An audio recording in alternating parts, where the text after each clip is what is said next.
on a warm summer's evening, on a train bound for nowhere. I met up with a gambler. We were both too tired to sleep. You got to know when to hold up, know when to fold up, know when to walk away, and know when to run. You never count your money when you're sitting at the table. There'll be time enough to count when the dealing's done. Guys, it's been a year and 7 months. I just looked at the date. We're running it back. Yeah, man. Good to see you guys. Yes, sir. Costa Rica. Let's go. It's not the first time we're together, but I feel like it's the first time we're just the three of us, perhaps, talking about Phenom. Is that right? You mean a year and 7 months Yeah. ago? Like, have the three of us been together since to talk about it? I don't think so. Not that I can. And it's cool that we're recording it, but I mean, this is Yeah. No, we're getting insight into our our real-time thoughts. yeah, it's really cool because a year and 7 months ago, Phenom was like little more than an idea. Like we had been working on it for, I don't know, not even 6 months since like the idea came up and we started kind of building product and we started assembling a team, but we were so early in that process that when the three of us came and talked about it, we were really talking about ideas. And a year ago in October, we launched Cash Games, and we've had a year to kind of collect data and hear how players have responded to this idea out in the marketplace, collect feedback. We've obviously signed a bunch of ambassadors, have come to support the project. So a lot's changed. But, when you think back to like a year and 7 months ago, like it was the three of us discussing an idea. And I think it's really cool because here we are in Costa Rica. We're at the, the first ever Phenom Poker company retreat. We invited you two in particular, because you were a couple of our earliest ambassadors. Alec, you've been our, biggest content creator, putting out videos and helping the community understand our token model. And in Rast, I look at you as being kind of our headline ambassador. You were like the first like big name poker ambassador that decided to work with us. And it was super early. You started working with us in January, if I remember correctly. So it was literally like 2 months into this idea being worked on. You and I had a long phone call. I remember I was in Spain at the time, I think. And, we had a long phone call about this idea and talking about what we're going to build and everything. And you were very interested in supporting it. So today I'm very grateful. Thank you. Yeah, it's funny when you were saying it and Phenom a year and 7 months ago made me think of like a quote from Gladiator was like, when Phenom was just a whisper, Yeah. like it wasn't an actual like kind of thing. It was an idea. And just looking back, I mean, I didn't build out anything. I'm not a dev but coming here to meet everybody that was involved, man, I've been nothing but impressed at all the progress that's been made. It's gone from a whisper to a usable, great product in that time. And that's a credit to, you and everyone else on the team who makes all that happen behind the scenes, and made it happen, off of a humble budget, nothing like crazy. So you guys, like my hat's off. You guys did an amazing job. That. I would push back a little bit on, it just being just the team, because although we have a great team, our talented people who love poker and are, working their butts off to build something good for poker, it's more than just building a product. The Phenom idea is about building a community. And in my opinion, it's about rebuilding a community because, the three of us sitting here, we've all been involved in poker over 20 years, I think, right? Yeah. I was 2004. You guys were probably right there. Yeah. First time I played. Yeah. Yeah. So over 20 years, we've been involved in poker in one way, shape, or form. And we all remember what it was like when online poker felt very communal. I know for me, the thing that really hooked me with like Full Tilt in particular those days was you kind of felt like you were a part of the community. You like were supporting like the Red Pros. They felt very relatable. Accessible. Accessible is a good word. You know, there was character building. You wanted to like wear the jerseys and stuff like that. Now, for you There was guys, also for you guys pride. that actually were Red Pros, like maybe it was a little different, but There was also a So pride. you were a Red Pro. I wasn't. Yeah. you were. I wasn't a Red Pro. I did win the F-Tops, which was like their full tilt series. Yeah, And yeah. for winning that, they would give you a jersey. I Oh, won the okay. main event, so I got a gold one. So I think I got people- third. I That's think, right. And Justin maybe Justin he got- Smith. Yeah, you got second, right? Yeah, exactly. Yeah. so. I Yeah. think people thought maybe that I was because I had this jersey. It was also a gold one that was like because you won the Yeah. main event. Okay, gotcha. But like there was pride in that. I could have changed my avatar to put it back to the original whatever it was or any other avatar, but I chose to keep that one. And then they sent me a jersey that I would voluntarily wear around town or even to casinos out of like excitement and pride for being part of, playing on there and associating with the pros and their whole mission of like, we are for the players, owned by the players. Listen, I would That say was cool. all that stuff was great, and I agree with what you're saying. I do think it's not giving enough credit to what you, us, the team, everyone is building at Phenom, because that was something where people felt pride in something that was being built in poker community, even though Full Tilt did end up letting a lot of people down. Yeah. yeah, I mean, maybe it wasn't all in roses. retrospect, maybe not perfect. But Yeah. what I'm Have a glory saying is period. that, like, no, poker was young and people felt that way, but they didn't have like the most practical. That was an emotional thing. Phenom is different. Like, there's a practical reason to feel that way. I mean, the token model, Yeah. right? Like, token is actual kind of like ownership in the rev in the rev share, right? Like, you get a piece of the rake every week. Like, you will get some piece in like decision making ultimately, like down the line, and things that as the site builds out, as Yeah. you like project it into the future, it will become more decentralized as the tokens get distributed among the community more and more. I think there's just a whole bunch of really great ideas that be nice for everyone to understand, because like, this is not a site like any other site that exists. Yeah. Not only that, our token, which, like, let's be real, like, I'm in crypto, like, deep in the streets. I tweet about it. I talk about it all the time.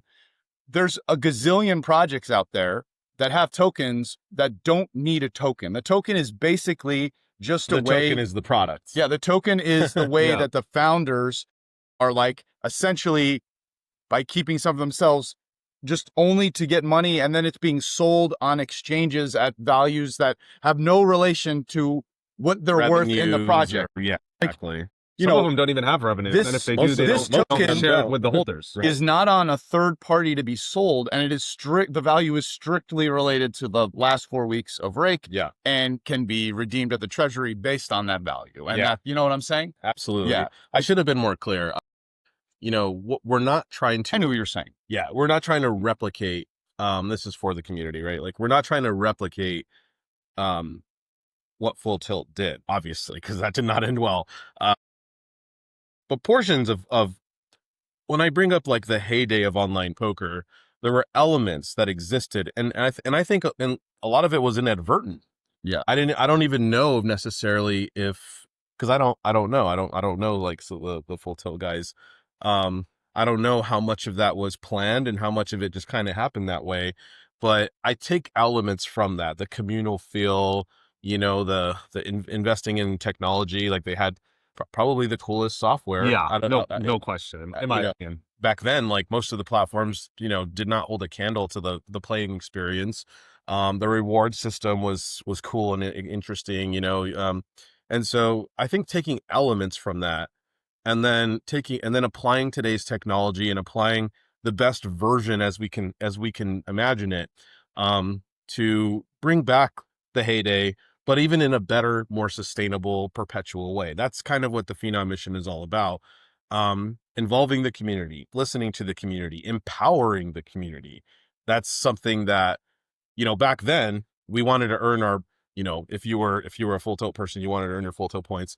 If, FTPs, if you were Right. a Poker Stars person, you wanted to earn your VPPs.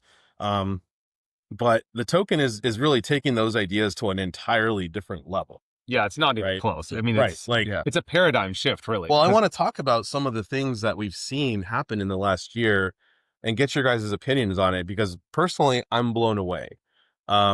We have couple examples I want to bring up. One, we did a podcast recently, on the button podcast. We did a podcast, the gentleman named Chris Treba. And Chris Treba is a pretty well-known mixed game player. He's a lower to mid limit mixed game player. And he found out about Phenom early on because we offered mixed games. That was kind of one of our differentiating factors. And he decided to learn about the token model. He found it very exciting. And what he's done is he's basically been playing every day on Phenom Poker over the last year since we launched, at very low stakes, like 4-8 limit and lower, like 1-2 limit, 50-cent dollar limit, 4-8 limit. And he's amassed, I believe it's around 100,000 Phenom tokens. And that's only on his play, not on Just- like signups or I, referrals. he probably has some through referrals, Yeah. but it's for the most, we talked about this on the podcast. It's Yeah. almost all from playing. that is unbelievable. Almost all. No, remember, Finding. That is an unbelievable Yeah. feat. it's By far our number one it's person incredible. he's earned the most tokens out of anyone. Is that right? I don't know. I don't Okay. know if that's actually true. Right. I don't know if that's actually true. I'm gonna bring up another guy, and these aren't the only two guys. But what makes his story particularly interesting to me is the fact that he hasn't gone and risked like huge amounts of money. Yeah. He's not playing 300, 600. Right. He's not playing super high stakes. He is at a very disciplined. He's just logging in. He's playing limits that are comfortable for him. And because he's playing much lower limits, he's not paying like massive amounts of rake. Phenom, as you guys know, isn't anywhere close to like charging what some of these other sites are charging, right? We try to keep it extremely reasonable. We try to make sure the games are beatable for good players. This is an important factor to me. I don't think that online poker should exist if people can't beat the rake. To me, online poker would just be a purely extractive.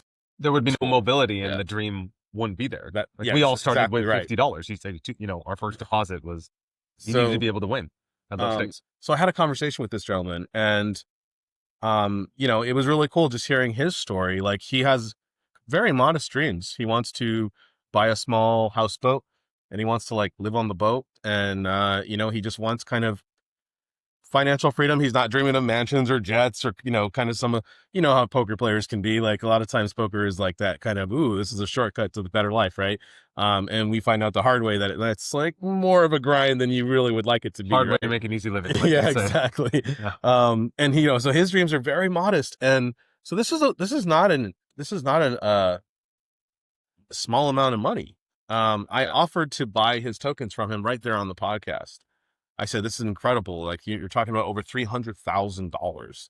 Because at the time we had recently maybe gone over $3 a token. And I said, I'd like to make an offer right now to buy those tokens from you. Yeah, it would be life changing. Yeah, life-changing amount of money. And he instantly refused. He said, no, Matt, we're going much higher. We're still very small in our infancy. I agree with him, by the way. And you guys obviously have a little bit more information than he does, because you guys come to the retreat. You can see, we had a meeting earlier today. Yeah. Where, by the way, at the meeting, like, one of the things that was demonstrated was kind of like somebody who did what is Chris.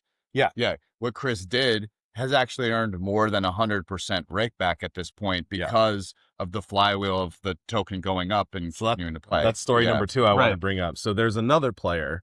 And again, these aren't the only examples, but these are the two that are very obvious examples I've looked at recently.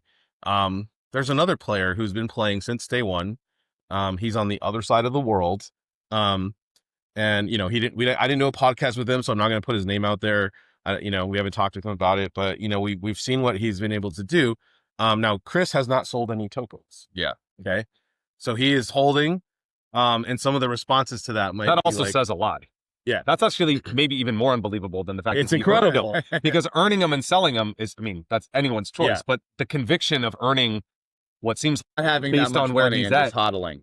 this Yeah. is like potentially double, tripled his, who knows? It's a non-trivial part of his net worth, seemingly don't from what you're know. saying. Well, And he kept all of them. That's incredible. Well, and some of the responses, here's what's really cool. Once you start earning like those levels of tokens, like the passive income he gets from the revenue share is actually meaningful to him. Like he mentioned, it's like covering the cost of moving. You know, he lives in an RV. Yeah. And he just travels in his RV, and he parks the RV, and then he sets up his like quad monitor setup in his good RV, for him. and That's amazing. And he just plays. Yeah, that's dude, an it's incredible so story. freaking cool, dude. Every week you get the rev share. Yeah. But based on the number of tokens you have, boom. Every week you automatically So he get might paid. be covering base costs or Well, that's what he was mentioning. Right? He's like, this is actually paying, I don't want to misquote him, but he said, this is actually paying, you know, my cost of living and stuff like that. So it's not inconsequential, right? So there's another, and some of the response to that podcast, people were like, oh, well, until he cashes out, it's like not real.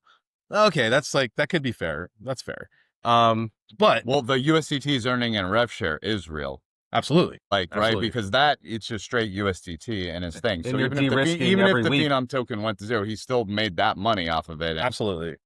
Yeah. And the only way for the So it is a way to kind of would be cash to out nobody anyway. play on the site. That'd be right? for like literally Yeah. nobody played at all, period. Right.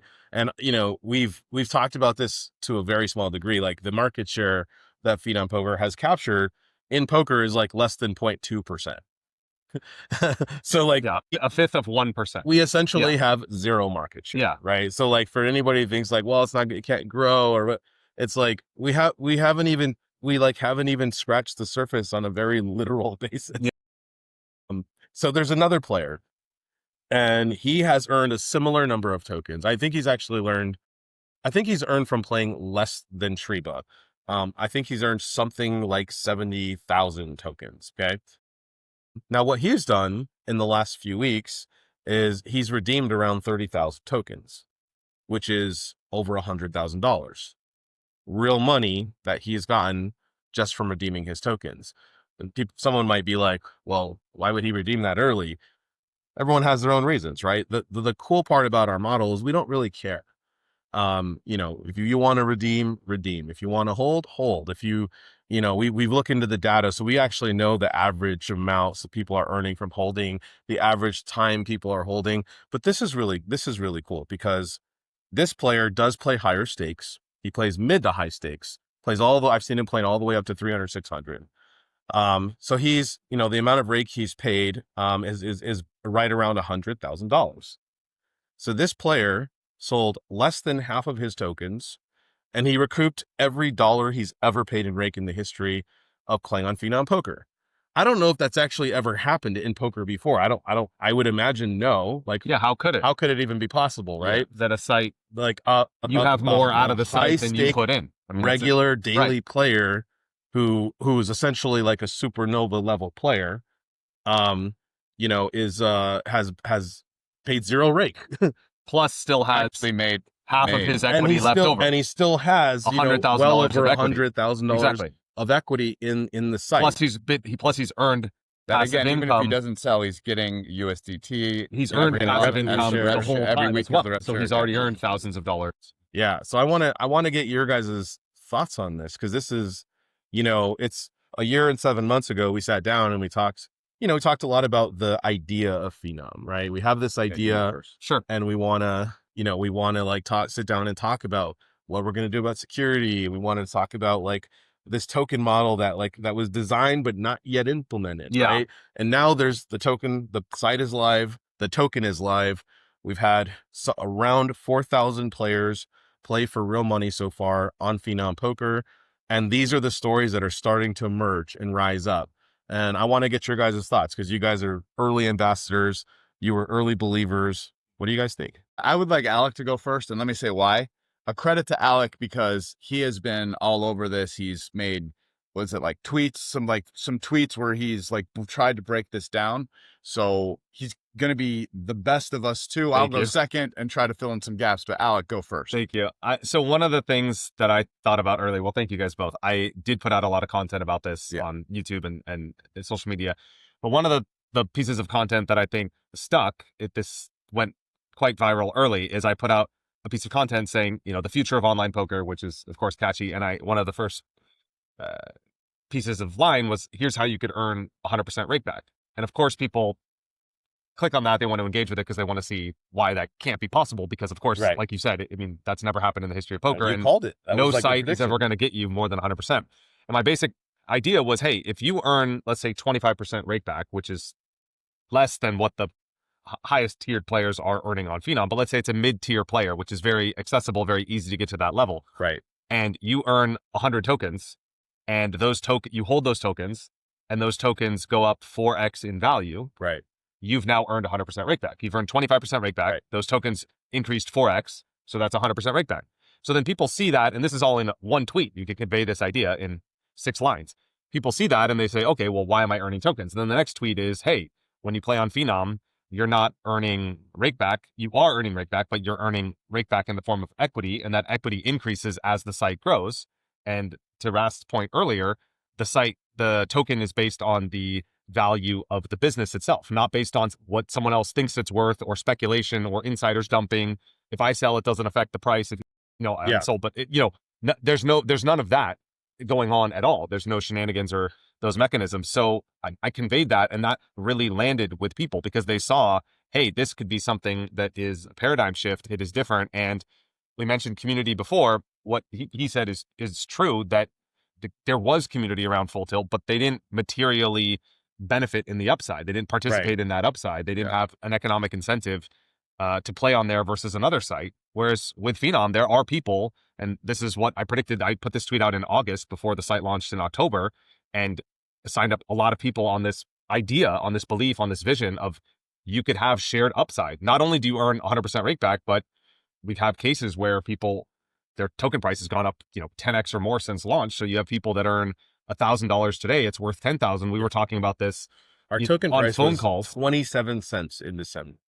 And it's over $3. So we were talking about this, where you have low stakes players making a WSOP buy-in from just playing on Phenom, or life-changing money, which we've already seen happen. I think when these case studies come to fruition and it starts to snowball and more people are having these experiences, it's an incredible. I think we need to. The thing that I want to add about that too, just for people to say, so it's like you can listen to that and be like, oh yeah, but then you're like gambling on the site doing well. But see, the thing is that Phenom just gives you optionality, because if you wanted, you can take 100% of your rake back in USDT and play on it, getting your 25% rake back, and not like gamble on this. But the point is, I think it's really cool, really different, really unique, really special that, hey, here's a poker site that's giving you, the players, a chance to participate in the rake back and like kind of like gain stake in the site itself. And it's like, you don't have that anywhere else. Like everywhere else you have you get 25% rake back in the form of USD going back to your account. By the way, you can do that here. Yeah. It's not like you are forced to do this other option, but you can do this other option, and it gives you a chance to, and we're talking about the immediate benefit of the token in terms of the rake share every week, and then the value of the token going up and what that means for you financially. But there's kind of a third benefit, which we've touched on so far, which is that, listen, right now, obviously the tokens are mostly concentrated in the people that founded the site and all that. But if you think about it, half of the tokens, because I used to talk to Matt a lot about all these things, and he's explained them in detail, and even, one or two ideas I bounced off of them with it. It's like, what guys need to understand is these tokens, half of them are in the treasury to be distributed to the players. The other half, some will be sold. Eventually, if you think about how this site plays out over time, like years from now, like the community will own over half of the tokens. And when things happen and the site votes on what it wants to do, it's almost always going to do things that the players want, that are friendly. So it's like, it should be always. What's one of the problems that like people talk about other sites? Oh, it's like the rake is like way too high. They're predatory. They're doing these things. Like, not only is it like, is Phenom, am I saying like, we're not doing these things right now, but the structure is set up so that, just like many things in crypto, you don't even have to necessarily trust us. You can trust the system that will have distributed ownership among players who you would think wouldn't do things that are contrary to their own interests. That's the idea. The whole idea here is to set up, because when people ask me, why do I want to do this? Because I have founded a company before, had successful exits, and that was a traditionally formed company where it was like a Delaware C Corp, and we scaled it, and we raised institutional capital, and it was, very much how any other kind of venture stage or growth stage companies are formed. And then I had this idea to do this distributed ownership, decentralized ownership model. And people were like, well, you made money doing this other thing. Why would you change it? And I said, because online poker has a fundamental problem. And that problem is it's a unique industry where the operators are constantly at odds with their own customers, the players. And the players feel like the operators are not on the same team, are not listening. There's no alignment whatsoever. There's no alignment of their incentives. That's what it feels like. Right. You know, and I said, you know, in order to come in and disrupt this industry, in order to prevent you from just becoming another one of these things that's already out there, you're going to have to fundamentally change the alignment of incentives. You're going to have to create an incentive structure so that the operator doesn't just start off good and then turn over to the dark side of like greed and all this other stuff. Well, how do you do that? You have to create an incentive model that prevents that from happening. And the best thing that I could think of was to make it a community-owned site. If the owners and the operators are essentially one and the same, then always aligned, right? The community, if they own the thing, they're never going to turn it into some anti-player machine, which I'm sorry to say is, without calling anyone out specifically, I feel like a lot of poker operators out there are exactly that. They're anti-player, like rake machines. Yeah.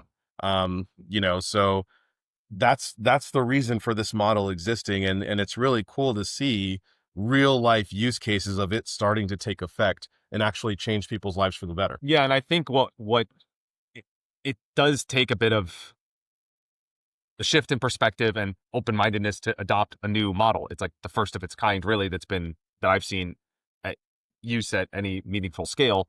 And people aren't necessarily used to having a piece of the things that they contribute to. You go to shop, you use Uber, you have no piece. You use Spotify, you have no piece. YouTube, you pay for it. You know, whatever, you have no piece of any of these things. So everything that you interact with financially is just you giving to that thing without getting really anything back. So it's like, it is a new paradigm to think this is partly mine. But once people, it's a one-way ticket, right? So once people come across and try this product and they see what it means to have equity ownership, it completely flips their switch of how they behave toward Phenom. It's kind of like you own your first car or asset or thing that you saved up money for to buy. You treat that thing differently than if you're renting or it's disposable and you don't really care about it. And so any time you've ever had that pride of ownership feeling, we have everyone that's here and made that one-way trip that's playing feels that way about this. And I think the coolest thing about being here in Costa Rica is I feel this way, and I've talked to people that feel this way, but being here with whatever 15, 20 people that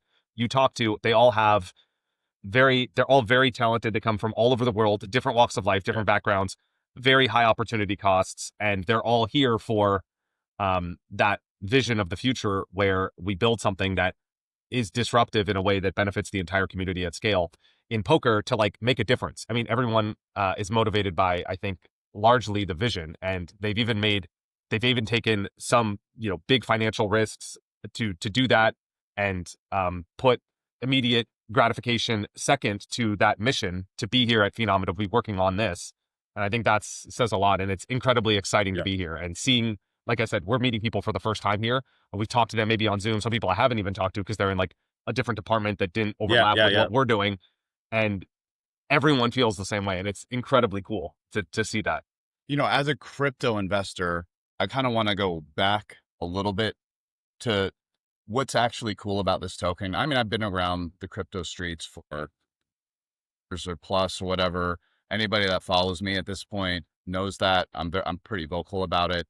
And I mean, one of the things that's true, I think, about a lot of models out there, a lot in the altcoin streets is like, scam's a very strong word, but there's like not a really good reason for many of them to have tokens the way that they do. Right. It's like tokens have become something a little bit different. They're not really tied to what, you know, the project needing it. It's just like not a utility. For example, Ripple is like a great example of, it almost has nothing to do with what the project actually does, right? The Ripple token. And, you know, you can just 95% of altcoins, it's kind of if you break it down, Yeah. doesn't need a you token. don't have any actual equity. And it's- You have no claim on And there's some like revenues. weird things sold on the secondary market for people just to speculate on. Cool for speculation, nothing more. Yes, Yeah. for speculation, for the insiders to like make money, but not really tied to the project. Yeah. Actually, the value being produced by the project. And to me, Phenom is super cool from a crypto perspective because it's like the opposite of that. Like the token is not tied to speculation in any way. It's simply tied to like the rolling 4 weeks of rake. It's not able to be like traded on like Binance or some secondary crypto exchange. And, it's just tied to the value of the project, which to me, that's like the purpose of, let's call it a crypto token. Yeah. So I love that Phenom is doing that. It's almost like it's on like an avant-garde of kind of almost redefining what like a token should be in crypto as opposed to like what it is right now. And, like, I don't know. I think that's really exciting. The reason for that design is we wanted to find a way to distribute ownership to the actual users and community of Phenom Poker. And in my opinion, you can't do that by listing on exchange and say, hey guys, start trading this thing, because then everyone and their mom is going to trade it to speculate on it. And very few of them are going to have any actual interest in what Phenom, the poker site, does. And it just becomes another crypto to be bet on. That's not interesting to me. It was interesting to me to go back and really align these incentives, which means I want the people who hold the token to be the people who are playing, referring, promoting, and building this community. And for those that are watching that maybe haven't done their research on the Phenom token and maybe don't know exactly what it is, the best analogy I can draw is, imagine if, let's just say, Starbucks was just starting out, and every time that you went to Starbucks, and you bought coffee, you were given the option to receive a reward of some kind in either USD or Starbucks stock. And that is essentially what the Phenom token is.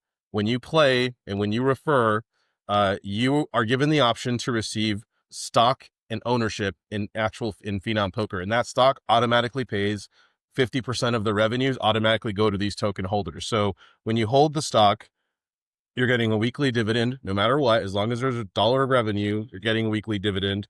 And the price goes up if the revenue goes up. There's no guessing on what the price is going to be. Is it going to moon? Are people going to bid it up? There's none of that. It doesn't trade on any exchanges. It's not distributed to any non-poker people. It can only be earned through playing and referring. That's the best analogy I can draw. Imagine if there's Starbucks, you receive stock while you play on Phenom Poker. You receive stock. You don't have to hold it if you don't want to. You can trade it for USDT the very same day that you receive it. If you want to just take it as a cash reward, that's completely fine with Phenom Poker. In fact, many players do exactly that, and that's totally fine. There's nothing wrong with that. But as we've seen now, 1 year in, there are players who have turned just their rake back from playing poker, whether they're playing low stakes or high stakes. They've turned it into hundreds of thousands of dollars in equity interest in Phenom Poker. And I think that's an incredible thing. Yeah. I think one of the things that I'm the most excited about, you mentioned the decentralized ownership model, and we've talked about this. We both have thought about this and been involved with other ideas about this for a number of years. And this is the first time a project like that has come to fruition where we're doing that ownership model. And I think one of the problems in the world today is it's very hard to make like a lot and save a lot because cost of living is very high. Wealth gaps and wealth inequality is very high. And on a salary, it's very hard to build a lot of wealth. Like if you make 100K, it takes 10 years to make $1 million. You have taxes and expenses.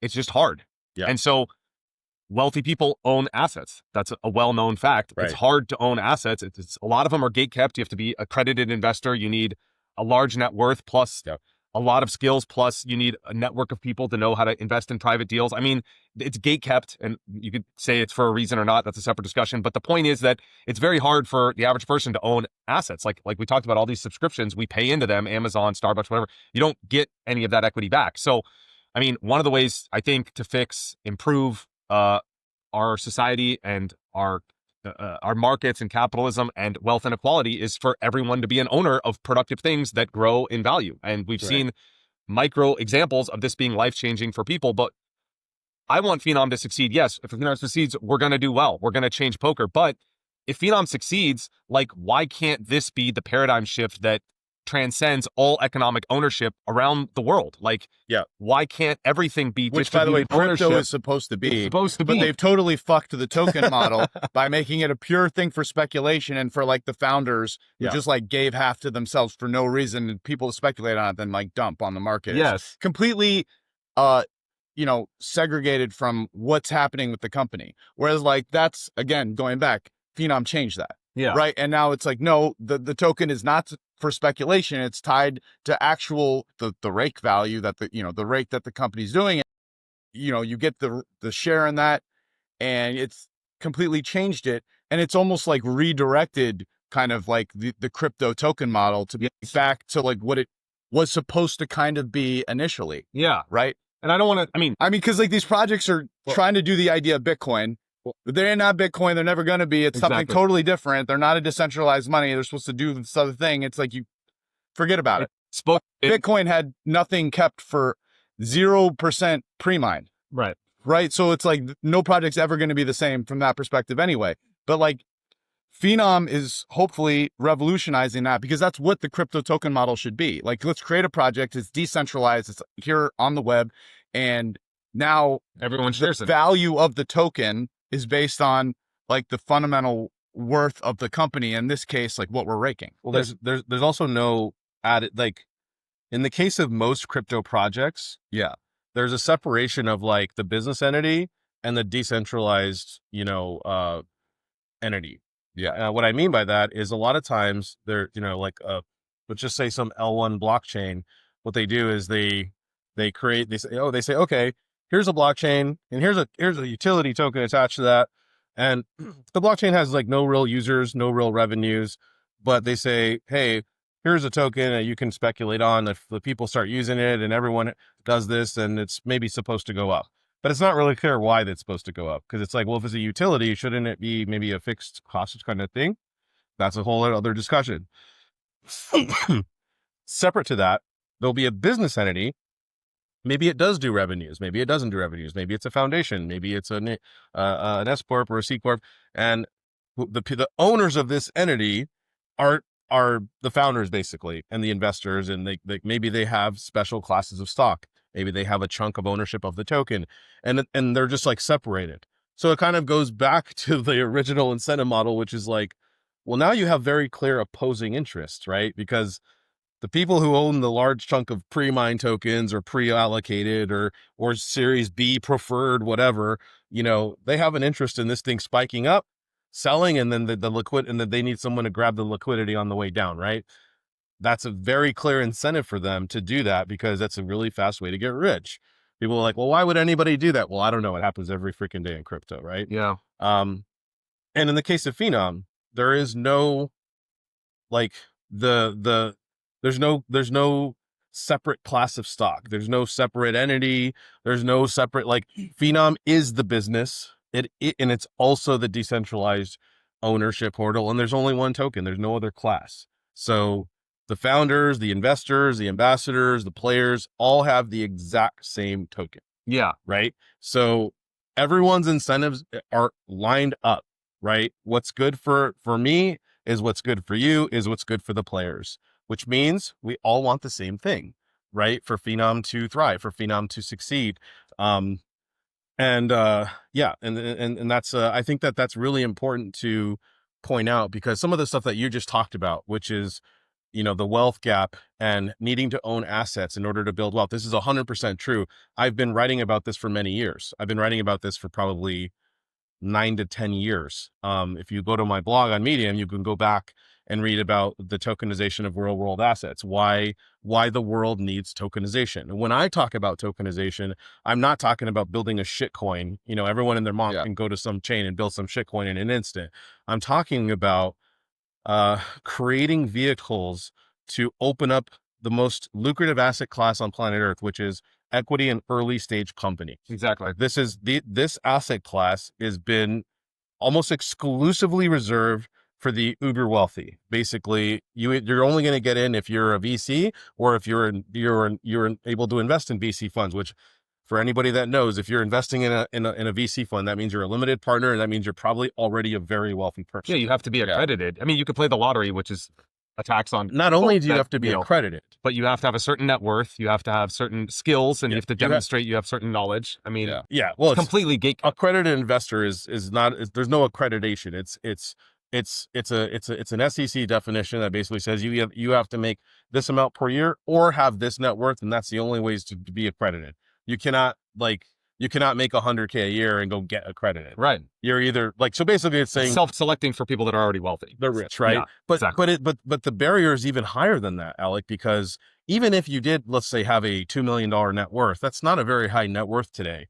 That's not really considered wealthy these days, right? Yeah. Like you can have that by just having a house in California that you bought, 5 years ago, right? Like you can get there that way. And just because you did that doesn't mean you're going to be able to get into these deals that VCs go and raise from large institutional funds. They raise from the elite, super wealthy people. If some Series B growth stage fund needs to raise $500 million, they're not going to go raise it $100K at a time. They're going to raise it 5 to 25 million at a time, right?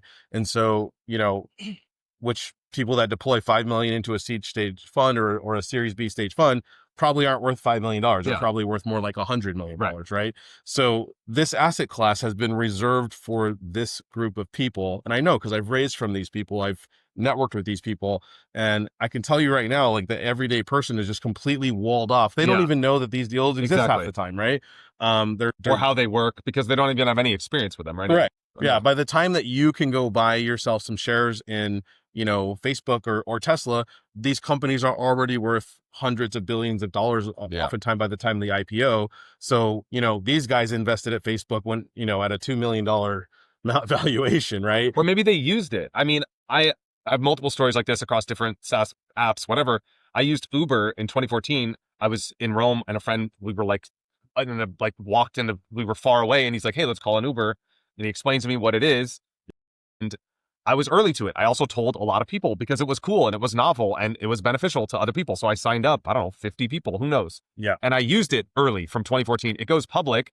I think it was 40,000 employees when Uber goes public. Yep. There was, who knows how many people took rides, how many rides were taken, millions of rides. It's hundreds of thousands of customers. It's already valued. And none of those people got anything. Right. It's already valued at it was 8 billion when it went public, something like that. Some probably absurd number. Probably more. Yeah, some huge number, but probably more. But all these companies, that equity was by the kept way, Uber, with a very small number. I mean, there was a long period where it was growing and raising money. Yeah. That before it went public, where people were investing in various series, which is what you're talking about. I know, because I've recently been very interested in robotics. I think it's what I want to be investing in, kind of. And almost all the good young robotics companies are all private.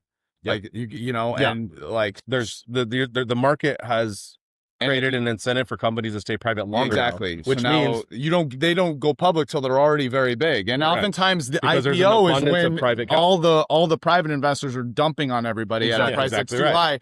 Now maybe the company can overcome that, but Well, the point is retail becomes a form of exit liquidity, frankly. I mean, that's really how the market works. And people don't tell you this because they're pumping their private equity bags because they want it to IPO at a high price, and they want to sell the stock that they bought 100x ago, 100%. And they're up 100x. And why wouldn't they want to sell? Of course they would. Everyone would want to do the same thing. Yeah. The problem isn't the people that invested early. The problem is the economic model is broken. Yeah. And if a plane is going a far distance and it goes 1 degree to the left or the right, it ends up in a completely different place. And so with Phenom, it's we might not change the world, but if we move things 1 degree to the left, a future world is on a different distribution path. And if other people see, hey, this economic model makes the pie a lot bigger and it makes a lot of people a lot of money, and we have incredibly loyal, diehard fans because they're owners in that thing. They feel the same way they feel when you buy your first car or your first house, because that is your thing that you worked for. And other companies take this model, we could live in a world where we alleviate a lot of wealth inequality. Matt really broke it down theoretically. A lot better.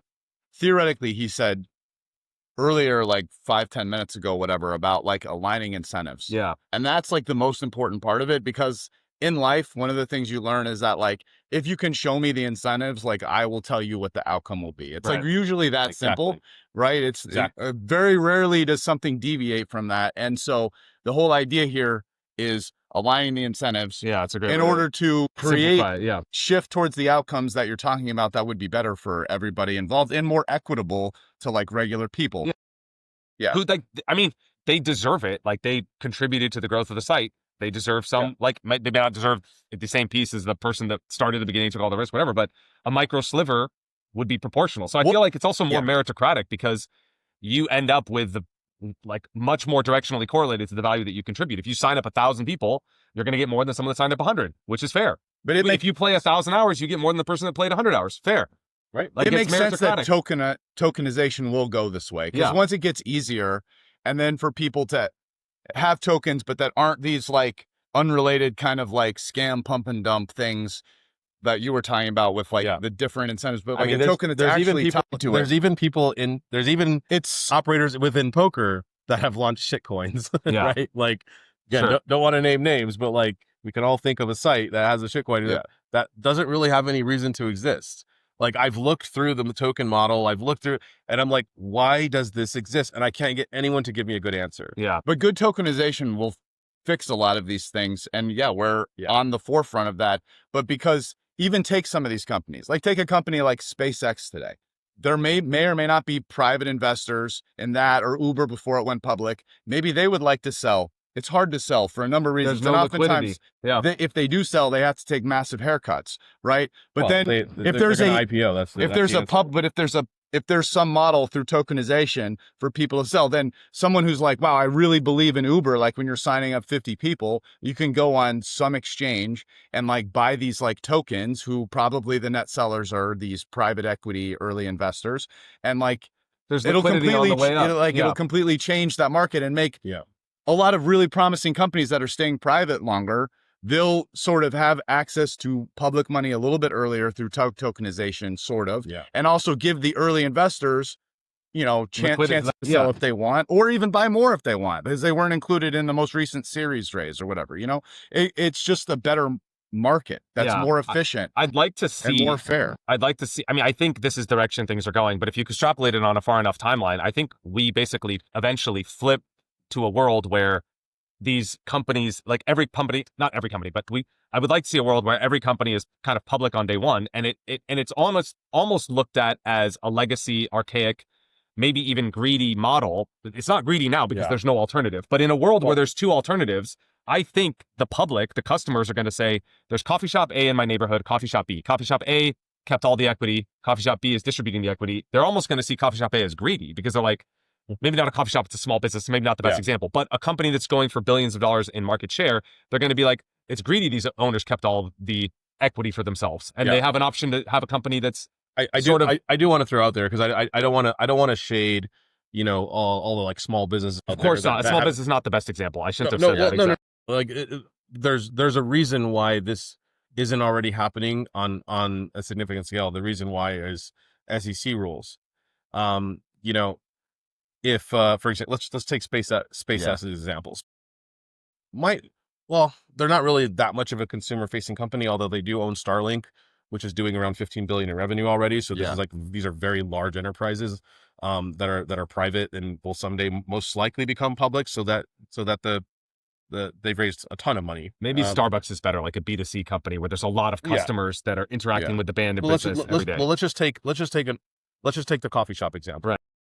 If a coffee shop owner wanted to tokenize their equity, could. However, they could not distribute it publicly, like on exchanges and stuff like that, because that would essentially be an unregistered security, which you can't facilitate a secondary market on legally under current SEC rules.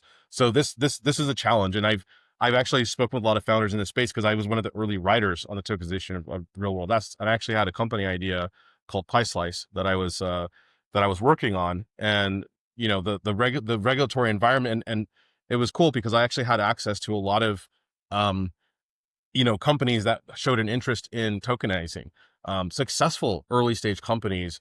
But I was like, hey, would you consider doing this under, if I could bring the technology to you to make it like a click of a button to tokenize your stock, and have a digital cap table that was like all the math is already done for you and all the regulatory requirements are met. And the thing that we couldn't get over was like, well, yeah, but how do we distribute it? Because the technology wasn't there a number of years ago. But that's not what's holding it back. What's holding it back is the regulation. Also, so the reason why Phenom is able to do what it's doing is because we don't list the token. Like the only way to earn it is as a reward. you can't buy it. You have to play we to don't earn we it don't or facilitate refer people. we Yeah, don't right. facilitate a secondary market for it. It's not transferable. So Yeah. So it's not trading as a security. it is a security, but there's not a secondary market for it, Exactly. right? And that's That's a what I mean. very distinct line, because if the second you create a secondary market for it, you have to register with the regulatory body that governs, that particular security. So depending on what jurisdiction it is, and depending on where the shareholders are, you have to register and do that. And then you also now have public reporting requirements, which are expensive and cumbersome. So this is one of the reasons why companies wait to go public longer now. There's two primary reasons. One is there's an abundance of capital in the primary markets. It's easier to go and raise from like uber wealthy funds that can now do $1 billion rounds. Yeah. 20 years ago, $1 billion rounds were like private rounds were like unfathomable. If you wanted to tap into $1 billion in capital, you had to go into the public markets. Yeah. Right. Today, you can, you have like SoftBank that'll write $1 billion check, right? Yeah. You have like numerous funds that can do 500 million plus rounds. So it's easier to get that money that way than to go through the hurdles of like, well, do I have the right executive structure? Do I have a registered agent? Do I have transfer agents in place? Do I have all these like report, do I have to, I file my, the costs and time and energy. file my that take away from 10Qs on growth. time? Are they Right. audited financials? Like they have to go through all this crap to be a public. Also, I have to pay listing fees to the NASDAQ or the Yeah. NYSE. I have to pay, these fees and that fees, and it's very expensive. And so most companies say like, I don't want to do that until I absolutely have to do it. Right. Yeah. So a company like Starlink, SpaceX, which owns Starlink, at some point they will have to do it to tap into, to get exit liquidity for their shareholders. And they'll do it because, they have the money and they might have the need to give their people a soft landing, as well as maybe raise more capital, whatever it might be. I think that I really hope that we move towards a world where, our regulatory authorities and bodies that govern this kind of stuff can look at, the world has changed fundamentally. Yeah. We have the ability and the technology to do this in a controlled, transparent. By the way, blockchain is easier to audit because old school cap tables are literally spreadsheets. Yeah. Like even 10 years ago, when you went and talked to a startup and say, "Can I see your cap table?" They literally send you an XLS file. Yeah. They talk to their attorney. They say, "Is this up to date?"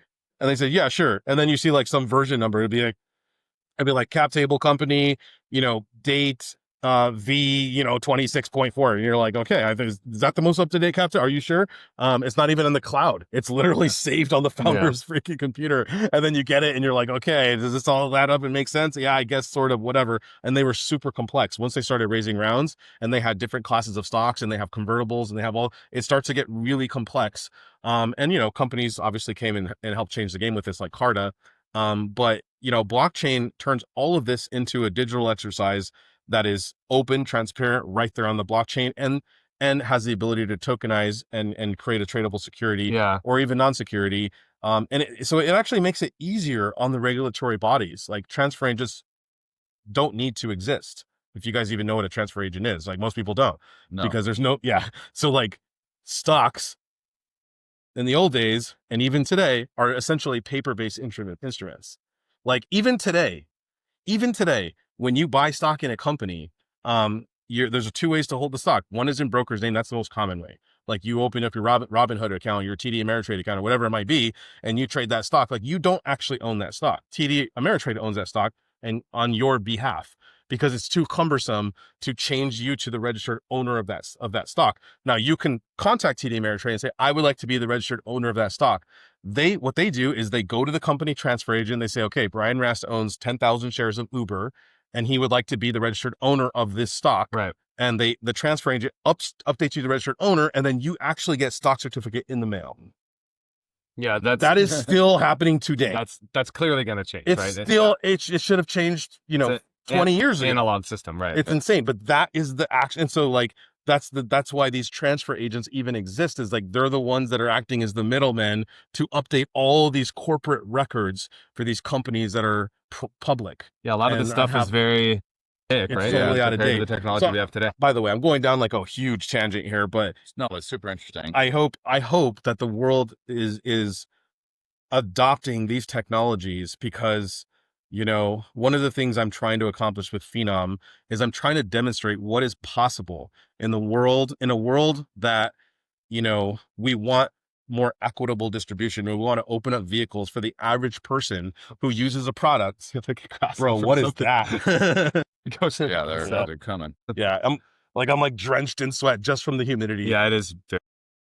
And so, yeah, like I really want to see a world where, because think about who our players are. Like, yeah, there's some Brian Rasts on there who have like successful poker players, crypto guys who have made their money and are playing, you know, maybe playing for a living, maybe playing recreationally, but like, you know, playing a session of online poker is not going to like fundamentally change your life, right? Well, we talked about the poker dream when we started. Like, Absolutely. that's been lost. I want to talk about somebody who's logging in, you know, from, I don't know, could be East Africa, could be anywhere, could be South America. It's the internet. They could be from anywhere, right? And you know, maybe their deposit is $5, right? And maybe if they can find a way to learn and turn their $5, you know, into $1,000, which in today's rake environment online is like unfathomable. But let's just go back to the world where like rake is reasonable and there's an actual path to do this, which is the poker dream that we're trying to revive, right? For that person to turn their $5 into $1,000, and maybe along the way to that, you know, they earn 100 Phenom tokens, right? And they earn those tokens at, let's just call it $3. And we hit some of our goals over the next year now. And now, you know, Phenom price goes from $3 to $20. And maybe a couple of years later, it goes from $20 to $100. You know, that can actually change someone's life. That can like completely change someone's life. Because I remember the first time I logged on and played online poker, my first playing experience online was a $40 player transfer on Full Tilt Poker for my brother. My debit card wouldn't work. Yeah. And I wanted to play, and I said, hey man, can I PayPal you? Because he lived in a different state. You know, and he's like, yeah, sure. He sent me $40 on Full Tilt Poker, and I started playing. And by the end of that week, I had it up to $1,000 playing micro stakes. Wow. I was playing like 10 cent, 25 cent. Right. And like taking my shot at 25, 50 cent. Like, and you know, I was so freaking happy when I saw 4 figures, $1,000 online, dude. I was like over the freaking moon. Yeah. And I was also earning like full tilt points. Yeah, early wins were the most exciting. You know, dude. It's like anything. It was exhilarating, right? It's also new. And by the way, you know, that was like almost 2 months of rent for me. Yeah. I think my rent back then was $600. Wait, let's not get lost right now, because what Matt is saying, I'm just going to break it down, then turn it back to him, is think about it. You're this guy, you're logging on with very modest means. If Phenom is successful, and in the next couple years, right? Like, think about it. We said we're 0.2% or something. A fifth like of to 1%. Become like the second biggest site, that would be poker site. That would be like 100x, not even the biggest site. And that's only poker. Maybe we'll talk about this now. Matt has other ideas to grow as well, but it's like, that's 100x. So $3 to $100 is only like 33x, right? So it wouldn't even be that big. Wouldn't even be becoming the second biggest poker site. But imagine this, there's no other poker site that you can play on where if the site blows up and does really well, you will partake in a decent amount of that upside, right? Like, think about it. You earn 1,000 tokens at, yeah, which isn't even that much. We're talking about guys earning 70,000 and 100,000, right? You grind, you earn 1,000 tokens at $3. You just hold on to them, right?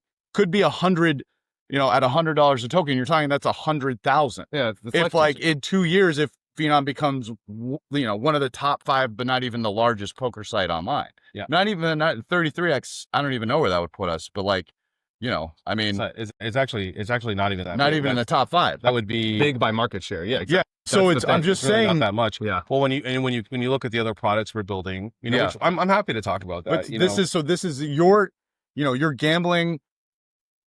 If you take the tokens and not the rake back, yeah, but you have it's the main guy right here. So I'm gonna go back to like talk about the dream, buddy. Like, how are we gonna do this, man? I don't know. I just play poker. Yeah. I mean, dude, maybe talk about some of the things honestly, that are coming. it's not as complicated as as someone believe, you know, like we are a mission driven organization. You know, we actively go out and recruit people that have an interest in poker, an interest in Web3. In fact, we've made some hires recently in different departments, engineering, product, project management. Like we are gathering skilled, experienced people who have an interest in taking this thing to the next level. We're still in the very early stages of doing this. Like a lot of people are like, "Oh, I think I missed it. Yeah, I missed it. Like it was 20 some cents and now it's $3. Like I missed it." But that's, And I'm just yeah. like, like missed what? Like we are like this first year of being live, honestly, in my opinion, is like nothing more than a proof of concept. This is us taking something into the marketplace, taking it to the community and saying like, do you guys even give a shit about this? And I think what we've learned is the community has said, yes, we are interested. At least a little sliver of them has come back and said, we are interested in this. And so that gives us the green light to say, okay, good. We're not just like banging our head against the wall, working 20-hour days for like no reason whatsoever, right? Like we're actually building something that's valuable and interesting and it's changing people's lives. So let's up the ante, so to speak, right? Let's hire more people. Let's put more marketing muscle behind this. Let's build more products. Let's listen to what the community is telling us they want to do. They're telling us things like, we want to play Chinese poker. We want super stud. We want bigger tournaments with bigger guarantees. We want more. I think that's the one games. I've heard the most. Yeah. Like they're telling us what they want and More regular, bigger. guys, Yeah, it's not rocket amazing. science. Yeah, exactly. I'm telling my team and I'm listening to the community. I'm saying, guys, let's listen to what they want, and let's go and freaking build it. Yeah, right? everyone here was super aware That's of it. exactly what they needed to do, what the next steps were, very confident that they could execute on those things, fix the things, improve the things, deliver the things, build the things to get the roadmap to where it needs to be. There was a very clear path. Nobody's confused. There's no like mystery. There's also, like you said, not really a magic bullet. It's like, hey, we need these games that people want to play. We need bigger tournaments. We need more regular tournaments. We need run it twice. Yeah, we need run it twice. We need jackpot table. Yeah. We need Things that- motions, sure. PKOs, the Exactly. things that people want. Right? And, you know, I will say this, the community is like, says like, this is a breath of fresh air. Like, this is the first time we've had people come and say like, I've been playing online poker for 10 years. It's the first time the site's ever actually listened to me. Yeah. This is the first time they've invited me into a Discord and a team member or founder has actually communicated with me. These things are absent in our world. It's unfortunate because, you know, poker there's 100 million people worldwide that play poker in some way, shape, or form. That's like not a small number of people. Yeah. There's billions and billions of dollars of revenue funneled through online poker sites. Every year. Even when you look at like our core festival, I think it was something like $52 million was raked at the World Series of Poker last year. Wow. Right. This is in one summer, one festival, you know, $52 million raked. Yeah. And by the way, the best food that was offered to me was like a stale hot dog and like That is a fucking abomination, and a really. fucking banana. Yeah. You know what I mean? Like, and I have no access to sunlight and I'm like breathing in asbestos in these like old dusty halls. I'm sitting in these, you know, horrific chairs. You know, that when you're not in the purple section and you're not in the nicer chairs, most people can't afford 10K plus buy-ins, right? Like you're sitting in these like shitty ass chairs, right? And like the dealers, like you're playing in like a $1,500 no limit event. The dealers can't deal. And like, I don't want to shit on the dealers. I know they're that common like thing. I had good dealers this summer. I don't know. I enjoyed my time in the W. Yeah, second in the 25K, won the 10K Raz. Like Raz had a good time. But no, I'm just like, the point I'm making is like even in the pinnacle of our industry, that's supposed to be like our championship series event, right? This is like what people wait the whole year for. You know, like you still might not get a great experience as a player. You know, like your opinion might not get heard. You know, you might not, you know, I got sick. Like I got really sick because it's like a freaking petri dish in there. I don't know if there's a good solution for that. But Yeah, that's a common one.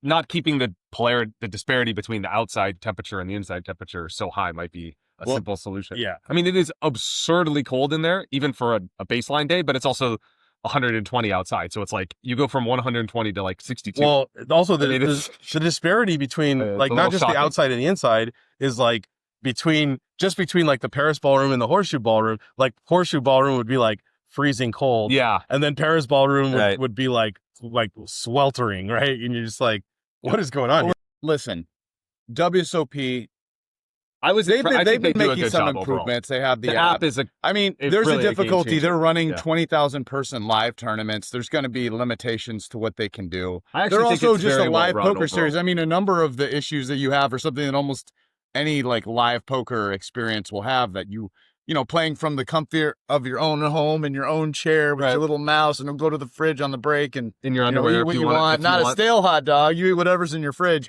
Like you don't Oh, have to damn, deal with all that. I have is still hot dogs in my fridge. Touche. You know, but it's like, but going back to Phenom, when we were talking about listening to the players, you know, it's like everybody's going to hear different feedback, right? About like what people want. I can tell you that one of the things that I hear in the high stakes community with like, you know, the players I know from, you know, guys that play Tritons, that play huge online, that play like the big cash games, like they're really worried about security. That's Sure. always Yeah. one of the biggest concerns of guys that I talk to about Phenom.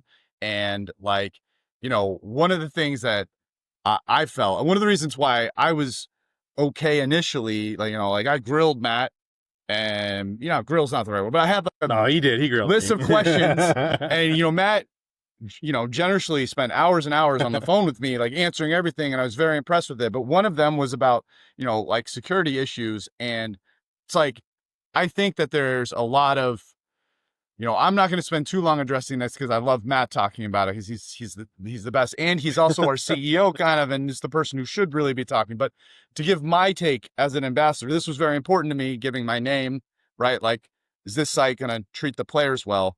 And I've been very impressed with everything. I think there's a lot of other sites out there that only pay lip service to this issue, don't actually really want to do anything about it, or even actively do bad things about it. That's not, you know, Phenom's take on it. And more than that, I think that, you know, things like, I'd say the most basic one that I like saying before I hand it over is that we KYC first.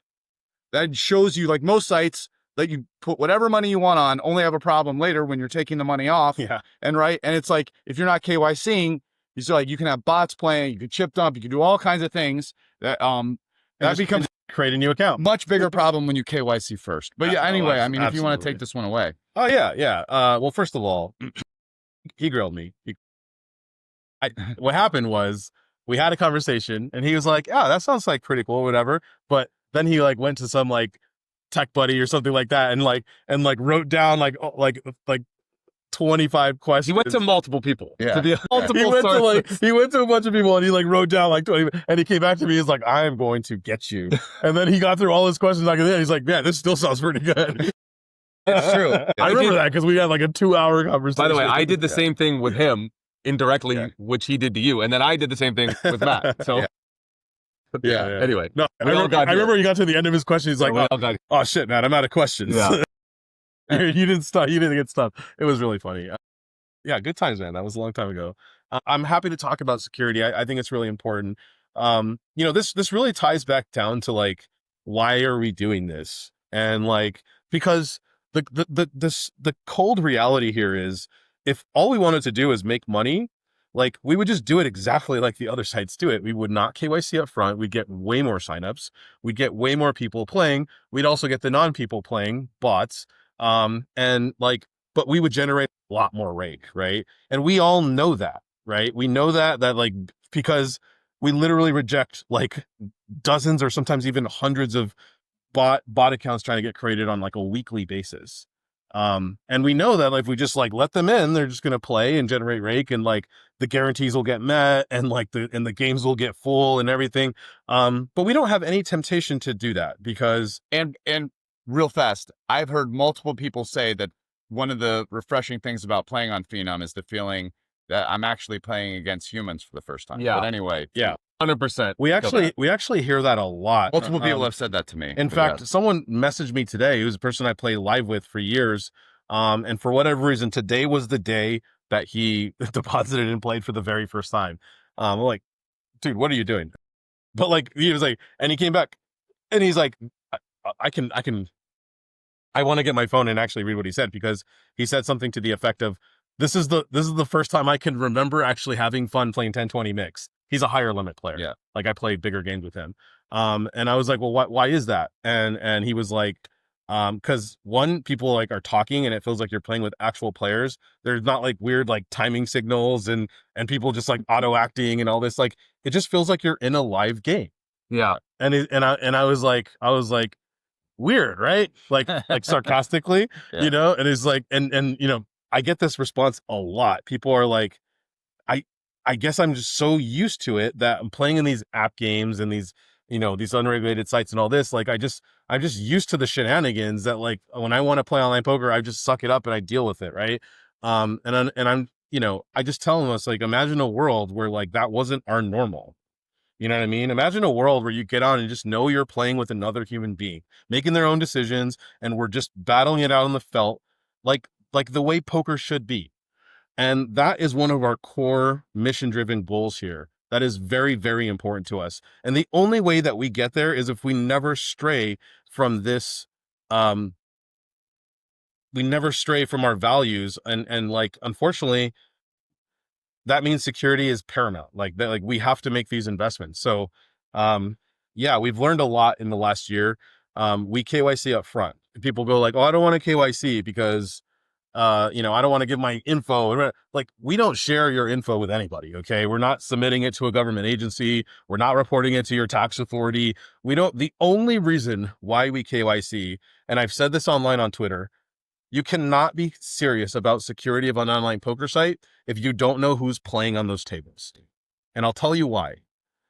When the cheater comes, whether it's a RTA person, a collusion scenario, a bot, you know, chip dumping, whatever it is, when those people come, and they will come, if you don't know who they are, how do you stop them from coming back? You can't. It is so easy to create an email address. It is so easy to just create a new account. And almost all of these sites do not even try to find out who you are until you try to get your money back, which, by the way, is a whole other like non-security related issue worth talking about. It's like, why will you take my 25K deposit instantly with no issue whatsoever? But then I win a little bit and I want to take some of the money back. And it's like, okay, I need a DNA sample. I need a proof of address. Yeah. I need you to send 3 me months of bank I need you to send me statements, like- photos of you playing on the internet. And it's just like weird. You didn't want any of those things. And you have a when 5K limit when you Yeah, deposited yeah. 25K. And it's like gonna take 30 days. I'm gonna make it so painful you're just gonna give up and play with your money. I mean, it's not even really hyperbole, but anyway. I wish I was exaggerating. Yeah, This Great humor is based on real life. Yeah. You know, that's what makes it Form of funny. truth. But Truth and pain, right? going back to the security portion of that conversation, it's like, if they don't care to know who I really am when I sign up for that account and I'm there playing for real money, high stakes, mid stakes, whatever it might be, I'm sorry, but they do not care about security. They don't. They don't, because I could cheat, I could do this, I could do that, I could do that. Like, and like, by the time they were to catch me, I've already chipped up those winnings away, and I've already got like 10 more accounts lined up. And I can tell you, Or the site recovers and keeps the money, but that player Or can there's- just come back and do it again because they don't know who. or they're stone Right? pre-rolling your ass, which is Yeah. exactly what they're doing, right? Like, by the way, we KYC up front.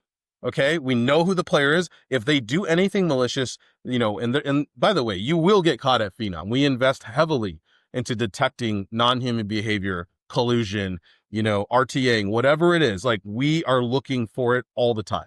And we're only going to get more sophisticated as this team grows, and we're never going to stop investing in these initiatives. Okay, so like, Phenom is not the place for you to cheat. Okay, if you're going to cheat, go to the people that are going to welcome you with open arms. And by the way, there's many of them. They welcome you with open arms. It's not a very well kept secret that many of the sites not only don't stop bots, but have actually contracted with bot farms to supply liquidity. It's a lot easier to grow a poker site that way. Believe me, I know. Like, we went through the stage of investing and losing millions of dollars into this thing to get it to where it is today. And I'm telling you right now, like, it would be like a couple small differences between like doing 3 to 5x the amount of revenue we're doing today if we just stopped to care about these things. We won't ever stop to care about these things, but it would be so much easier because all the people that want to cheat and collude and go and like figure out a way to transfer the money from the, from the not so well informed people to themselves, like they're waiting in the woodworks, and we've been in this online poker environment that's been conducive to that behavior. It's been embracing of that behavior. Unfortunately, I mean, it really is a sad thing because, like Brian said, like the industry continues to pay lip service. They pay lip service. They get on, they don't really tell us shit of what they're doing, and they don't really say anything about it until some, sleuth on Until they're Twitter caught. Yeah. posts it all and says like, these are bot accounts. Like, And there's hundreds of them. And, how is it that they know who the bot Yeah. accounts are, but you don't? How is that even possible? Yeah. Like, and by the way, they're not that stupid. They know who the bot accounts are. They just don't do anything about it until you put it right in their face on the internet. Forces them, And to then do they're it to like, save oh, face. we're gonna, do an investigation, right? But like begrudgingly, they're gonna do it because like, oh, I guess we got to do something. Because do they really want to turn off, 50 rate paying accounts? No, they don't. No, they don't. And I'm sorry I had to be the guy to stand up and say like, what the fuck? But like, I am that guy.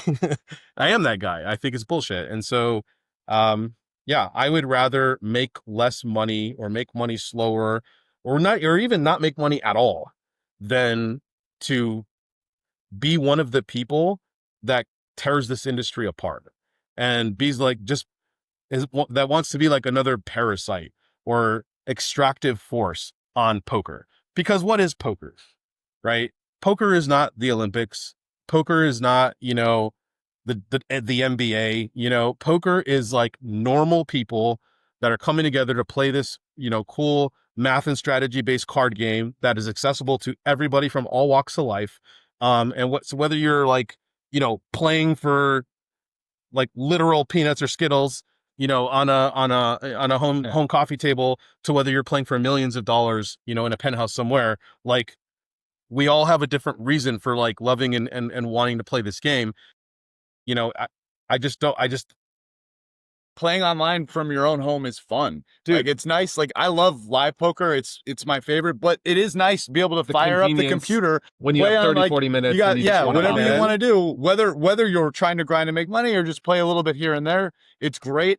And it's like, It's awesome. It's honestly, let's boil it down. It's kind of like the pitch is really simple. It's like people want to play poker against other human In a beings. safe environment. They want to Yeah. not be cheated, right? And if you want to do that, like, what are your options right now? Why not do it somewhere where Yeah. if it works out, you get a larger piece of the success of the site? I mean, like, that's an appealing option that just isn't available anywhere else. even token aside, which token is awesome. Can't but- really fully put aside, but put it No, aside no, for a no. second. Like token aside, which is, I'm not trying to undersell the token or whatever, but like, even if you just want to play somewhere where the people that are working their tails off to make Phenom Poker a functioning, operational, secure poker site, knowing that like this group of people actually are poker players themselves, knows what it feels like to be a poker player on one of these sites that is not investing into new technologies, that is not really giving a crap about like UX. Many of these sites have not even built their own software. They just license their software. So like they don't even want to make that investment. They just want to create a rake machine for as little money as possible. And we all know who those sites are. If you want to play on a site that actually cares about security and is willing to make less money, but in trading that money for more security, this is what KYCing up front does. You have a lot of people that, aren't going to do it. And that's okay. Because if you're not willing to identify yourself to the operator, self-selecting, I think, which is a good thing. It's like a 100%, policing mechanism 100%. that gets people that are aligned with that ideology of like, I want the site that gatekeeps because it's a safer place, and that's self-selecting for those people, which Like is if what we want. you're a player who just wants to play with other real human players, and you want to play on a site that is backed, supported, and built by people who actually care about the poker community, then Phenom's a place for you. And on top of that, you can also be an owner if you choose to be. And that's what the token model is all about. The token is not like the only reason to play on Phenom Poker. I think it's a very compelling reason. If you ever wanted to own a piece of an online casino, you know, which I know I always did. Yeah, no you know what I trivial mean? Like thing, right? we all say it, right? We play the games, we go and gamble, we do our thing. You know, we're all gamblers at heart, right? And you at one point or other, you always have the thought, like, man, it's nice to be the Yeah, house, house always nice to be the right? house. Yeah.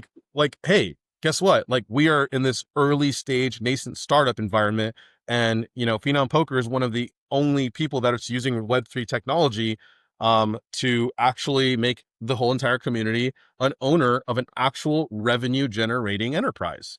And that's pretty freaking cool.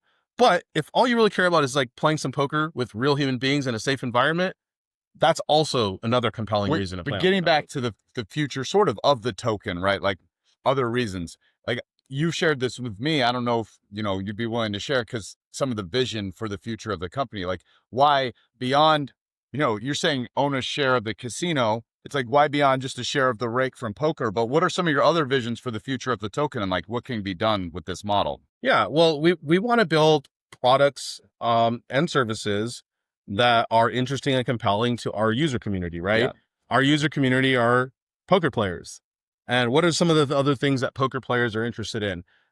They like to bet on things. So we really like the idea of building a decentralized prediction market. That's a really interesting idea for us, and we think it ties in really nicely with our players' interests. We want to build a fantasy service. So this would be like, a good example would be this year, I participated in Daniel Negreanu's 25K fantasy league that he hosts every summer.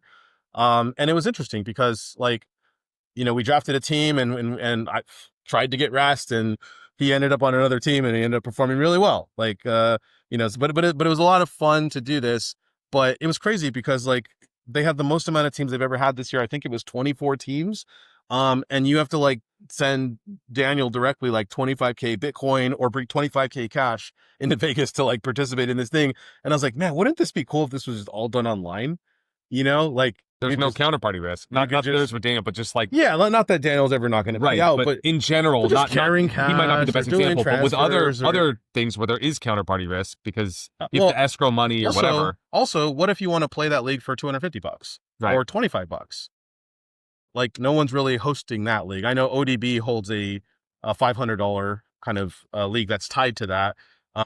Obviously has a lot of legwork with all of that, Dude, and paying everybody I else. can't even imagine when during the, you know, pre-summer when OTB is tweeting, he's literally like, hey, I'm going to be at this table. These are like, bring your money for your, and like, he has to do that for like hundreds and hundreds of entries. Yeah, it's and like then he has to hold 10 all hours that cash, of all the band, all that cash, you know? and then at the end, pay everyone out manually. What a freaking nightmare. I honestly, I cringe when I think about how much work. And then it's kind of like he's and I don't even, he's liable if the numbers are Dude, wrong. I don't People are even like, think- well, that, you know, so he has all this stress, all this liability, all it's this so much work. all this risk of carrying the money. It's like, Dude, how a much money disaster. is he carrying on Like, him? You know, like, yeah, I don't want wouldn't to he put, pay, right. Wouldn't he pay like 0.5% to just not deal with that, or whatever Dude, the number? I mean, right? also, it's like, outside of generating revenue, it'd be real, like a lot of people who are interested in poker have like their favorite players that they watch on Triton, Yeah. or their favorite players at WSOP, or the favorite, you know, some guys like Alan Keating, for example, who doesn't play a lot of tournaments, but he plays on like Hustler Casino Live, and he plays in like the big game, and he plays in all these stuff.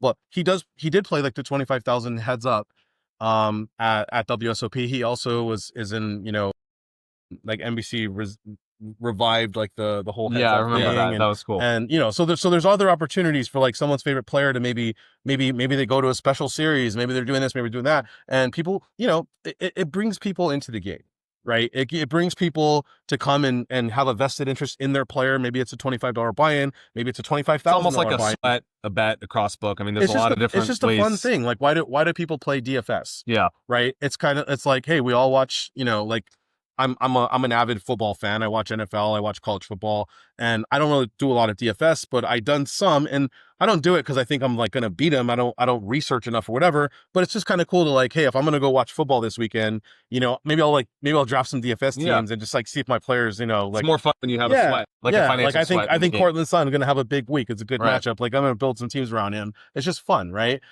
So I think fantasy ties in really nicely. You know, obviously casino games is adjacent too. So like online casino, table games, slots, You know, we want to do some, you know, we have some ideas on like decentralized lottery. You know, there's some cool ideas there. And yeah, all of these, whatever products and services we pursue, and there's many that are on the table, you know, we're going to approach it the same way. It's going to be low, reasonable fees. It's going to be transparent. It's going to be fair. It's going to be aligned with the Phenom mission and values. And the token will participate in the rev, And 50% of the rev and generated. I mean, so it's like you're these, betting on this project. All of these will by keeping the accrue to token. the same token. We are not. I can say this definitively. We are not going to launch a bunch of different tokens. It will be the same token. So, like, we talk about market share in poker, right? Poker is estimated to be something like a $4 billion revenue market today, right? Today. That's where we get the 0.2% revenue, 0.18% revenue share from, right? So if we eventually got, 10% of the online poker market, that would be doing, 400 million in revenues, which, gosh, I got to think about $80? No. $80, right? Exactly right. Token price. That'd be $80 token price. Yeah. Remember, online poker is estimated to be growing Wouldn't it be more than $80 token? Divided by 50 million? No, because like 0.2 times 50 is 10, right? So it'd be 50x the shit. 50, no, because 50x. You do 400 million divided by 50 million 50x tokens, would, right? 50x would be $1 billion in revenue, right? Okay. Which would be a $200 token. Sure, that's that. So, okay, so online poker is also growing. So, we have like between a 10 and 15% CAGR. So in 5 years from now, it'll be much bigger than a $4 billion market to start. But then let's talk about the online gaming market. The online gaming market is approaching 100 billion. And I'm not talking about gaming as in like playing video games. I'm talking about online iGaming, casino games. Right. So that's 25 times bigger than the poker market. Yes. Yeah, right. 100 billion, right? So we're not talking about going and getting, 20% market share. Like, we're talking about getting 2% market share. Yeah, exactly. Right. So like you get 10% online poker market share. 10 million and 2% is 2 billion. The 2% of online gaming would be 5 times bigger than us getting 10% of poker. Fantasy's huge. I have no idea. DraftKings, FanDuel, like. But wait, just map. Dude, what is the TAM? Do you know? Or I actually don't know it off the top of my head, but it's really big. But to be clear, prediction market by itself, yeah, Poly market was just valued at 9 billion. Okay. That's and that one prediction. And they're smaller than Kalshi, apparently. And they're growing. That industry is growing super huge, fast. massive. I mean, Poly market It's it's becoming the de facto most accurate market in the world. I mean, they got the election right. It's crazy. Many hours before the. Listen, that was always one of the coolest applications. Right. I remember there was some crypto token. Do you remember the name or like whatever it was that they didn't figure it out? I know what you're talking about. But it's just like, it starts with an A, right? Augur. Yeah, it's like if you can just like, if it's guaranteed, like right now, casino books and you want to bet on something, it's like 5 cents each way, 10 cents each way. It's these crazy spreads. But it's like you could just spread it and the token just makes a little bit and, there's liquidity there. Like the prediction market idea is always the whole idea of like and by the upside on prediction markets is like enormous. Some of these things, I mean, you look at what stake.com has done like in a few short years. You look at, some of these people that people don't even know who they were until recently. Like, for example, Jungle Man, who's our team pro, had a super ultra high stakes match against Monarch. I forget his real name. Sorry. Apologies. But he runs a new kind of crypto based online casino and that's growing extremely fast. Yeah. This isn't all about like how big are the markets and how, but we want to build interesting products that our user base wants us to build. These are the things that we're hearing from them. We're going to try to build them in as quickly and expeditiously and in the right order. But even new products from within our current product, like for example, Chinese poker. Yeah. You and I played open face, pineapple, and Taiwanese on the flight over here. Yeah. Right. And so like when we're not happen to be on the same flight or whatever, maybe we want to fire up some pineapple on Phenom Poker. That is a big revenue generator right there. A lot of Taiwanese is becoming really popular. Like I didn't even know how to play Taiwanese a couple of years ago. But a lot of high stakes games now, like when the game starts to break, they start to play Taiwanese, or they play Taiwanese in between, like when people go to the restroom or whatever, like we play some Taiwanese. Like I'm noticing that happening in a lot of high stakes games lately. So, I'm starting to learn how to play Taiwanese. and it's fun. One of the most annoying things about Taiwanese is it's a very simple game. It's very easy to learn and it's fun to play, but it's super annoying because it takes forever to score. Like if us three play like three-headed Taiwanese poker, You're talking about scoring on the plane. dude, it's so annoying. We have to sit there and go, okay, me and you, like, and chop. there's errors too, and there's You no, okay, no agreements chop. Like, that's exactly what it is, right? Especially once you get tired, you're like, Dude, you're like chop. No, I win that. No, I win half a split of the, and but in online, oh no, we tie here, so it's only back's only for 3, not for 6. yeah, exactly. But like online, we set our hands, and then it's just like boop, scored, done. Like next hand. Yeah. Like, and how much funner is that? Where it's like you're not spending 80% of the time playing the game scoring the hands, right? Pineapple's a little more fun because like you draw and you can sweat and and it's already popular online. But like, yeah, like we want to add those games. We want to add clubs. We want to add, clubs is huge too. I mean, clubs is massive, right? Like we all know there's a lot we can do there with clubs. It's really exciting to bring other communities in to have their communities play on Phenom through the clubs where they don't have to deal with admin. Like all the stuff that's happening with fantasy, there's a lot of people that have clubs that they play on, or they're escrowing money, they're brokering money, they're lending money, they're doing all this stuff that's a liability, it's stressful, it's a hassle, there's incorrect numbers, and bringing those clubs on Phenom could bring those communities on and make it frictionless. I mean, that's huge. The interesting thing to me about all this, it's like, if you like the idea that we've already talked about of things being done kind of the right way, right? With this newer ownership model where kind of like the players and users are stakeholders, right? Where, we've already lowered rake once, we're trying hard to make a good product that doesn't have bots and is secure and these other things, it's like the upside is really big. I mean, I'm especially after seeing like you said, we were here a year and 7 months ago. Yeah. And like, it was a whisper, it was a dream, it was an idea. And it's like, it's been this time. And, through a collection of like, us promoting at the WSOP, but even more, you guys like building all this out, like, Scaling and the it's like, there's team, always and, more to do, but you guys have just kept, meeting goals and getting it done and pushing out a good product with UI that people like. It's like, here we have a project with great incentives, like people can have ownership. That's like, just hear you kind of talk about the vision for how much more can be added. And it's like, you know what?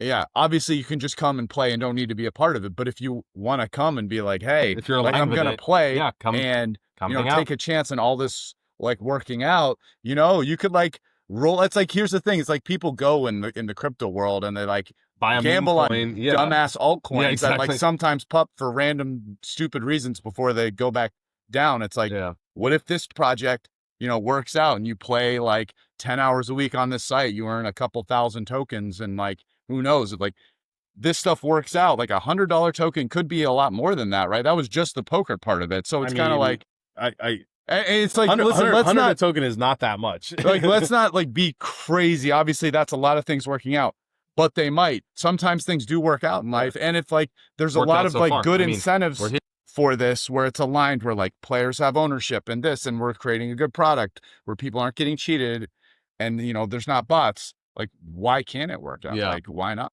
I mean, we're not going to stop pushing on our side, and I'm excited, man. The thing that I love, that's the other thing I saw here is like talking to everyone individually, like even like 2-hour intimate one-on-ones. People are like, they've planted the flag. They're like, I'm going to fucking make this thing work. Dude, this is like my project. And like, we need to make this work. And like, they are super motivated by the vision, and like they really feel the most excited out of any project they've worked on. And I've heard this from people, poker 20 years, worked in blockchain 10 years, worked on Fortune 500 devs. Like, I mean, we have a very incredible team with high opportunity cost in all of their various specialties, and they're all saying like this is their favorite project. And I mean, we've got a great team. Nobody's giving up. Everyone's going to be here to make this work. A lot of people don't understand. Like we really are just getting started. Yeah, and I know you've told me that, and I, but like I've talked to these people on the phone, on Zoom calls of business, whatever. But like, I'm here for 5 days, like having dinner with them, lunch with them, meetings with them, talking, hanging out at the pool, like going, meeting these people, getting to know them intimately, and like seeing them say it. it's been very eye-opening and exciting because it's not that I don't trust anything. I hear it from you, but like when you meet them and you see, Don't trust, verify. and I know you've had that experience too. Like you met a lot of people for the first time. I don't want to speak for you, but like I know you met a lot of them for the first time, but it was just really cool to see them all be as motivated and excited and share the same vision and values. I want to thank you guys. I want to thank you guys for dragging yourselves here to Costa Rica. Really tough sell, man. I mean, spending a little time with us. No, in all seriousness, it's You're really welcome. No, it's so cool to catch up with the two of you again. This is cool because this was our very first original podcast. Yeah, it was a year or 7 months ago. With Phenom Poker was like an idea. We're like, hey, maybe we should do like a podcast, start talking about this journey a little bit. Yeah, I thought I was gonna have Brian Rast here and Marcus Aurelius show up. Yeah, like thank you guys for coming, man, and Well, thank you, Matt. Yeah, thank you. Really, Thank you. This Because, was your you know, baby, and you planted the flag. I mean, you've built up cred. I mean, because it's like it's one thing. Cred. Yeah, A year and 7 months ago, there were a lot of ideas, a lot of dreams, and a lot of these things have they come were into all place. ideas. And it's Really, like, I mean, now we it's didn't like, have the team. why, I mean, we didn't have. why not? Why can't you and the whole team you've kind of assembled? You've hired a lot of the guys, from my understanding. It's like, why can't they just do the next step? Like, what we've already done is very difficult and pretty incredible that it happened as fast as possible. And I'm, glad I've contributed my small part, and I'm sure Alec feels the same way. So Absolutely. let's It's been fucking amazing. go. Yeah, let's fucking go, boys. All right, that's it for Thanks, On guys. the Button. Next time.